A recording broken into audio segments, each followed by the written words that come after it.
Baru-baru ini, beberapa persoalan telah ditimbulkan serta gesaan untuk kerajaan negeri membatalkan lesen premis perniagaan sebagai langkah untuk menutup pengoperasian kilang-kilang di negeri Selangor.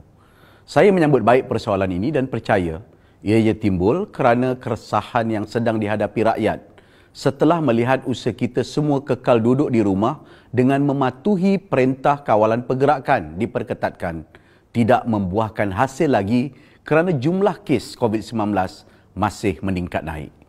Bila perintah kawalan pergerakan diisytiharkan berkuat kuasa pada 18 Mac 2020 tahun lalu, Perdana Menteri telah menyatakan bahawa punca kuasa PKP diperincikan melalui peraturan-peraturan pencegahan dan pengawalan penyakit berjangkit, langkah-langkah di dalam kawasan tempatan jangkitan 2020. Peraturan-peraturan ini dikuatkuasakan melalui Akta Pencegahan dan Pengawalan Penyakit Berjangkit 1988 yang dikenali sebagai Akta 342. Dalam Akta 342 ini adalah digubal oleh Parlimen Malaysia untuk memberikan kuasa kepada menteri di bawah Kerajaan Persekutuan untuk menentukan langkah-langkah serta usaha untuk mengawal dan mencegah sebarang penyakit berjangkit termasuk wabak COVID-19.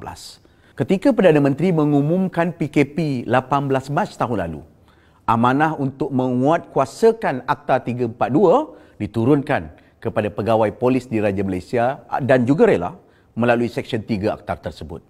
Umum mengetahui bahawa agensi-agensi ini adalah di bawah kelolaan Kerajaan Persekutuan. Pada 6 April 2020, Menteri Kanan Kluster Keselamatan Yang Berhormat Datuk Seri Ismail Sabri Yaakob, yang juga kini merupakan timbalan Perdana Menteri Malaysia, telah menyatakan bahawa keputusan pembukaan dan penutupan sebarang premis perniagaan di setiap negeri terletak di bawah bidang kuasa Majlis Keselamatan Negara MKN dan bukannya di bawah bidang kuasa pihak berkuasa tempatan. Keputusan untuk membuka atau menutup mana-mana premis perniagaan, kilang dan sebagainya adalah ditentukan oleh jawatan MKN. Ditentukan oleh MKN. Ini bukan hari biasa. Kalau hari biasa, PBT boleh menggunakan kuasa mereka untuk membenarkan atau tidak membenarkan sesuatu industri ataupun premis perniagaan dibuka, termasuk bengkel dan sebagainya. Tapi ini bukan hari biasa. Jadi waktu ini adalah waktu ini MKN yang boleh mengeluarkan arahan dan boleh mengeluarkan SOP dan sebagainya. Apabila seluruh negara menghadapi gelombang-gelombang baharu peribadkan kes COVID-19 pada awal tahun ini, Februari 2021, saya telah mencadangkan kepada Majlis Keselamatan Negara agar kerajaan negeri diberikan sedikit kuasa dan peranan untuk terlibat sama dalam pengoperasian pemeriksaan dan menutup operasi-operasi kilang yang melanggar SOP atau menyebabkan kluster COVID-19. Oleh yang demikian, pada 3 Mac 2021, Menteri Kesihatan dan Menteri Undang-Undang di Jabatan Perdana Menteri telah meminda Seksyen 2, Kurungan 10, Ordinan Darurat, iaitu Pencegahan dan Pengawalan Penyakit Berjangkit 2021 dan memperluas pegawai yang terlibat merangkumi badan berkanun dan pihak berkuasa tempatan agar dapat turut sama menjalankan penguasaan ke atas tata cara pengendalian piawai dan juga SOP. Harus diingatkan, pindaan di atas bukan bermaksud PBT mempunyai kuasa untuk menutup kilang ataupun apa-apa operasi perniagaan. Kuasa tersebut masih di bawah Kerajaan Persekutuan.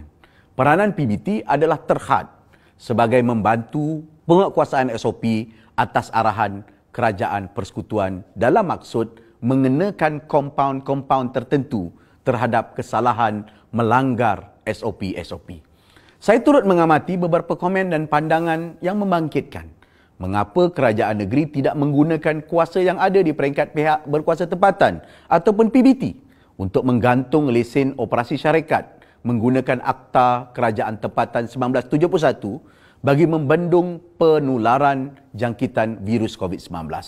Secara prinsipnya, pada masa ini, operasi sektor penghilangan dan pembuatan termasuklah semua peraturan membabitkan premis operasi adalah tertakluk kepada arahan dan tata cara pengendalian piawai SOP yang umumnya dikenali sebagai PKP, sama ada PKPB, PKPP ataupun PKPD yang ditetapkan oleh Majlis Keselamatan Negara MKN dan Akta Pencegahan dan Pengawalan Penyakit Berjangkit 1988, Akta 342. Oleh yang demikian, PBT tidak mempunyai bidang kuasa sama ada untuk membatalkan, menamatkan atau menarik lesen atau kebenaran secara sewenang-wenangnya terhadap mana-mana kilang di negeri Selangor.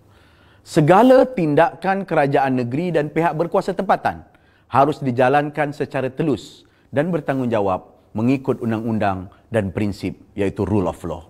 Sehingga kini, pihak berkuasa tempatan telah menganggotai satu operasi yang dikenali sebagai Op Patuh yang diketuai oleh Kementerian Dalam Negeri, iaitu satu usaha pemeriksaan serta penutupan kilang yang melanggar SOP atau menyebabkan kluster-kluster COVID-19 yang baru.